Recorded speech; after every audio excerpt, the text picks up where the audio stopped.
السلام علیکم۔ دیور 100% میرے شوہر کا ہم شکل تھا۔ شادی ہوئی، اکثر پتہ ہی نہیں چلتا کہ شوہر کون سا ہے اور دیور کون سا۔ میں دیور کے سامنے جانے سے بھی کتراتی اور زیادہ تر وقت اپنے کمرے میں گزار دیتی، لیکن ایک رات شوہر پاس لیٹا تو دل دھک دھک کرنے لگا۔ آنکھیں ملتے لائٹ جلائی تو ہوش اڑ گئے، شوہر کی جگہ دیور۔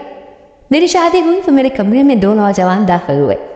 میں نظر چکا کر بیٹھی ہوئی تھی، میں نے بس ان دونوں کے پاؤں ہی دیکھے تھے۔ مجھے حیرت ہوئی کہ میرے شوہر کے ساتھ دوسرا کون ہو سکتا ہے، وہ بھی رات کے اس پہر۔ جس سے میں نے نظریں اوپر کیں تو میرے ہوش اڑ کر رہ گئے۔ دونوں کی شکل ایک جیسی تھی، ذرا سا بھی فرق نہ تھا۔ بالوں کا اسٹائل تک ایک جیسا تھا، ہاتھ پاؤں کی بناوٹ بھی ایک جیسی تھی۔ میں تو چکرا کر رہ گئی، کیونکہ یہ اندازہ لگانا مشکل تھا کہ ان میں سے حامد کون ہے اور رامز کون۔ میں بھی انہیں باتوں کا اندازہ لگا نہیں پائی تھی کہ ایک نوجوان مسکراتا وہ میرے پاس آیا۔